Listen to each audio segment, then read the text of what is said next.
പൃഥ്വിരാജ് മലയാള സിനിമയിലെ പ്രധാനപ്പെട്ട ഒരു നടൻ സംവിധായകനൊക്കെ തന്നെയാണ് പൃഥ്വിരാജ്. പക്ഷേ പൃഥ്വിരാജിന്റെ സിനിമകൾ ഈ അടുത്ത കാലങ്ങളിലായിട്ട് ഇറങ്ങിയ സിനിമകളെല്ലാം തന്നെ 8 നിലയിലല്ല 16 നിലയിലാണ് പൊട്ടി തകർന്ന് പാളീസായി മാറിയിരിക്കുന്നത്. ഇപ്പോൾ ലേറ്റസ്റ്റ് ആയിട്ട് ഒരു സിനിമ ഇറക്കി, ഖലീഫ. അതും നമ്മുടെ ലാലേട്ടനെ പോലും അതിൽ ഇൻക്ലൂഡ് ചെയ്തുകൊണ്ട് ആ പടം ഇറക്കി. പക്ഷേ അതിൻ്റെ വിധിയും മറിച്ചായിരുന്നില്ല. സെയിം അതേ അവസ്ഥ തന്നെയായിരുന്നു. അതായത് ഒരു ഇമ്പാക്റ്റും ഉണ്ടാക്കാതെ പാളിപ്പോകുന്ന തരത്തിലോട്ട് ആ സിനിമയും ബോക്സ് ഓഫീസിൽ കാര്യങ്ങൾ മാറുന്നു എന്നാണ് റിപ്പോർട്ടുകൾ സൂചിപ്പിക്കുന്നതെന്ന് പറയുന്നത്.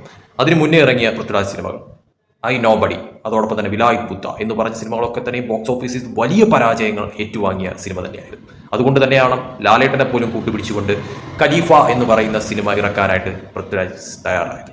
പക്ഷേ അതും പാളിപ്പോകുന്ന തരത്തിലോട്ട് കാര്യങ്ങൾ മാറി എന്നുള്ളത് തന്നെയാണ് മനസ്സിലാക്കാൻ പറ്റുന്ന കാര്യം എന്ന് പറയുന്നത്. എന്താണ് പൃഥ്വിരാജിന് ശരിക്കും സംഭവിച്ചത്? എവിടെയാണ് പൃഥ്വിരാജിന് പാളിപ്പോയത്? നമുക്കറിയാം, എമ്പുരാൻ എന്ന് പറയുന്ന സിനിമ എടുക്കുന്നതിന് മുന്നേ വരെ പൃഥ്വിരാജിനെ സംബന്ധിച്ചിടത്തോളം പൃഥ്വിരാജ് മലയാള സിനിമയിലൊക്കെ തന്നെയും വലിയ തോതിൽ ഒരു ഇമ്പാക്റ്റ് ഒക്കെ ഉണ്ടാക്കി നിന്ന ഒരു നടൻ തന്നെയായിരുന്നു. പക്ഷേ എമ്പുരാൻ എന്ന് പറയുന്ന സിനിമയ്ക്ക് ശേഷം, നമുക്കറിയാം എമ്പുരാന് മുന്നേ വന്ന ഫസ്റ്റ് പാർട്ടായിട്ടുള്ള ലൂസിഫർ, ആ സിനിമയ്ക്ക് ശേഷമാണ് പൃഥ്വിരാജ് എന്ന് പറയുന്ന സംവിധായകന്റെ ആ ഒരു മികവ് മലയാളികൾ മനസ്സിലാക്കിയ തരത്തിലോട്ട് കാര്യങ്ങൾ മാറിയതെന്ന് പറയുന്നത്. പക്ഷേ അതിന്റെ സെക്കൻഡ് പാർട്ടായിട്ട് വന്ന എമ്പുരാനിൽ അനാവശ്യമായിട്ടുള്ള കുത്തിക്കേറ്റലുകളായിരുന്നു ഉണ്ടായിരുന്നതെന്ന് പറയുന്നത്. പ്രത്യേകിച്ച് എടുത്ത് പറയാനായിട്ട് സംഘികളെ ചൊറിയുന്ന തരത്തിലോട്ടുള്ള പലതരം കുത്തിക്കേറ്റലുകൾ. അതുകൊണ്ട് തന്നെയും ആ പടം ശരിക്കും പറഞ്ഞു കഴിഞ്ഞാൽ ലൂസിഫറിന്റെ 7 അയലത്തെത്താനായിട്ടുള്ള ഒരു ചുക്കും ആ പടത്തിൽ ഇല്ലായിരുന്നു എന്നുള്ളതും വാസ്തവമായിരുന്നു. ഉള്ളത് സംഘികളെ ചൊറിയുന്ന തരത്തിലോട്ടുള്ള ചില രംഗങ്ങൾ അതിൽ ഉൾപ്പെടുത്തിയിട്ടുണ്ടായിരുന്നു. അതോടൊപ്പം തന്നെ സംഘികളെ ചൊറിയുന്നതായതുകൊണ്ട് തന്നെ ഇവിടെയുള്ള കമ്മികളും കൊങ്ങികളും ഒക്കെ തന്നെ അതിനെ സപ്പോർട്ട് ചെയ്യുന്ന തരത്തിലോട്ട് കാര്യങ്ങൾ മാറി.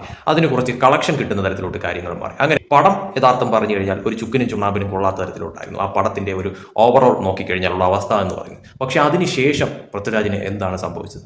ആ ഒരു പടത്തിന് ശേഷം പൃഥ്വിരാജിന്റെ ഇറങ്ങിയ പടങ്ങളെല്ലാം തന്നെ 16 നിലയിൽ പൊട്ടി പാളീസായി മാറുന്ന തരത്തിലോട്ടായിരുന്നു കാര്യങ്ങളുടെ ഒരു അവസ്ഥ എന്ന് പറയുന്നത്. അതിൽ ഏറ്റവും എടുത്ത് പറയാനായിട്ട് പറയും വിലായ് ബുദ്ധ എന്ന് പറയുന്ന ഒരു പടം.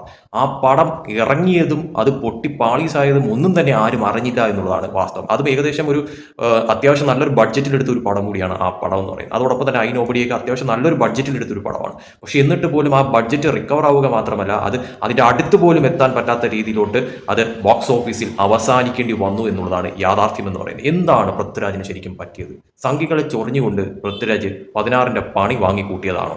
എല്ലാം പോട്ടെ, ഇപ്പോൾ ലേറ്റസ്റ്റ് ആയിട്ട് അത്യാവശ്യം ഹൈപ്പുണ്ട് എന്നൊക്കെ പറഞ്ഞുകൊണ്ട് ഇറക്കിയ ഒരു സിനിമയായിരുന്നു ഖലീഫ. അതിൽ പ്രത്യേകിച്ച് ഏറ്റവും എടുത്തു പറയാനുള്ള പ്ലസ് എന്ന് പറയുന്നത് പൃഥ്വിരാജ് അല്ല, ലാലേട്ടന്റെ ആ ഒരു ക്യാമിയോ റോള് തന്നെയാണ് എന്നുള്ളത് എടുത്തു പറയേണ്ടി വരും. കാരണം ലാലേട്ടൻ ഉണ്ട് എന്നുള്ള തരത്തിൽ ജനങ്ങൾക്കിടയിൽ ഒരു പ്രൊമോഷൻ കാര്യങ്ങളൊക്കെ നടത്തിക്കൊണ്ടുള്ള ഇത്. സത്യം പറഞ്ഞു കഴിഞ്ഞാൽ ലാലേട്ടൻ എന്ന് പറയുന്ന വ്യക്തി ആ പടത്തിൽ ഇല്ലായിരുന്നു എങ്കിൽ ഈ പടം ഒരാളും കയറി കാണുന്ന തരത്തിലോട്ട് കാര്യങ്ങൾ മാറത്തില്ല എന്നുള്ളത് അതിൻ്റെ ബുക്കിംഗ് തുടക്കം കാണുമ്പോൾ തന്നെയും മനസ്സിലായിട്ടുള്ള ഒരു കാര്യമാണ്. കാരണം ലാലേട്ടൻ എന്ന് പറയുന്ന ആ ഒരൊറ്റ ബ്രാൻഡ് നെയിമിലാണ് ഈ ഒരു പടത്തിന് ഇത്രയെങ്കിലും ബുക്കിംഗ് ഇതുവരെയും കയറിയത് എന്നുള്ളത് എടുത്തു പറയേണ്ടി വരും. പൃഥ്വിരാജ് എന്ന് പറയുന്ന നടന് എന്തു പറ്റി? പൃഥ്വിരാജിന്റെ സിനിമകൾ ശരിക്കും പറഞ്ഞാൽ മലയാളികൾക്ക് ഇപ്പോൾ കാണണ്ടേ, അല്ലെങ്കിൽ മലയാളികൾക്ക് ഇപ്പോൾ പൃഥ്വിരാജിന്റെ സിനിമ ആവശ്യമില്ലേ എന്നുള്ള ചോദ്യമാണ് ശരിക്കും പറഞ്ഞാൽ അവിടെ നിലനിൽക്കുന്നതെന്ന് പറയുന്നത്. ഖലീഫയുടെ റിസൾട്ട് കൂടി എല്ലാ അർത്ഥത്തിലും പരാജയമാവുന്ന തരത്തിലോട്ട് കാര്യങ്ങൾ മാറിയപ്പോഴത്തേക്കും ശരിക്കും ഇനി പൃഥ്വിരാജിന്റെ പോക്ക് എങ്ങോട്ടാണ് എന്നുള്ളതാണ് യാഥാർത്ഥ്യമായി മനസ്സിലാക്കേണ്ട ഒരു കാര്യമെന്ന് പറയുന്നത്. ഒരു കാര്യം ഉറപ്പാണ്, പൃഥ്വിരാജിന്റെ ഇപ്പോഴത്തെ രാശി അത്ര ശരിയല്ല എന്നുള്ളത് വാസ്തവം തന്നെയാണ്. ഇതാണ് പറയുന്നത്, ഈ സിനിമയിൽ അനാവശ്യമായിട്ടുള്ള കുത്തിക്കേറ്റലുകൾ, അതോടൊപ്പം തന്നെ മറ്റുള്ളവരെ ചൊറിയുന്ന ചിലരെയൊക്കെ തന്നെ പ്രീതിപ്പെടുത്തുന്ന തരത്തിലോട്ടുള്ള കാര്യങ്ങളൊന്നും തന്നെ ഇല്ലാതെ സിനിമയായിട്ട് തന്നെ എടുക്കണം. അനാവശ്യമായിട്ടുള്ള ചർച്ചകൾക്കോ അനാവശ്യമായിട്ടുള്ള രാഷ്ട്രീയ തരത്തിലേക്കോ കൂട്ടിക്കുഴയ്ക്കുന്ന തരത്തിലോട്ട് കാര്യങ്ങൾ മാറ്റുക. അവിടെയാണ് പൃഥ്വിരാജിന് എമ്പുരാനിലൂടെ പാളിപ്പോയ കാര്യമെന്ന് പറയുന്നത്. പൃഥ്വിരാജിനെ പോലെ ഒരു അത്യാവശ്യം നല്ലൊരു നടൻ, മലയാള സിനിമയിൽ അത്യാവശ്യം ബ്രാൻഡ് വാല്യൂ ഉള്ള ഒരു നടൻ, അതോടൊപ്പം തന്നെ നല്ലൊരു ഡയറക്ടർ, ഇത്രയധികമൊക്കെ തന്നെ ക്വാളിറ്റി ഉണ്ടായിട്ടും പൃഥ്വിരാജ് ഇപ്പോഴും കരകയറാനാവാത്ത തരത്തിലോട്ട് കാര്യങ്ങൾ കൂപ്പുകുത്തി എന്ന് പറയുമ്പോഴത്തേക്കും അത് ശരിക്കും പറഞ്ഞാൽ വിശ്വസിക്കാനാവാത്ത ഒരു അവസ്ഥയാണ് പൃഥ്വിരാജിനെ പോലും സംബന്ധിച്ചിടത്തോളം. കാരണം മലയാള സിനിമയിൽ അത്രയ്ക്കും താഴെ തട്ടിൽ നിന്ന് വരുന്ന ആക്ടേഴ്സ് പോലും, ഒരു തരത്തിലും ഒരു ബ്രാൻഡ് വാല്യൂം ഇല്ലാത്ത ആക്ടേഴ്സ് പോലും ഇപ്പോൾ മലയാള സിനിമയിൽ ഈ പറയുന്ന തോതിൽ കോടി ക്ലബ്ബുകളിൽ ഇടം നേടുന്നു. പക്ഷേ പൃഥ്വിരാജിനെ സംബന്ധിച്ചിടത്തോളം പൃഥ്വിരാജിന് ഈ അടുത്തിറങ്ങിയ പടങ്ങളിൽ ഒരു തരത്തിലും ബുക്കിംഗ് പോലും ഒന്ന് അനക്കാൻ പറ്റാത്ത തരത്തിലോട്ട് കാര്യങ്ങൾ മാറി എന്നുള്ളത് ശരിക്കും പറഞ്ഞാൽ ഞെട്ടിപ്പിക്കുന്ന ഒരു കാര്യം തന്നെയാണ്. എന്തായാലും പൃഥ്വിരാജിനെ സംബന്ധിച്ചിടത്തോളം ഒരുപാട് കാര്യങ്ങൾ തിരുത്തേണ്ടിയിരിക്കുന്നു എന്നുള്ളത് തന്നെയാണ് ഇതിൽ നിന്നും മനസ്സിലാക്കേണ്ടതെന്ന് പറയുന്നത്. അല്ലെങ്കിൽ തന്റെ ഫിലിം കരിയറിൽ തന്നെ വളരെ വലിയ തോതിൽ ദോഷം വരുന്ന തരത്തിലോട്ട് കാര്യങ്ങൾ മാറുമെന്നുള്ളതും 100% വ്യക്തമാണ് ഈ പോക്കാണെങ്കിൽ.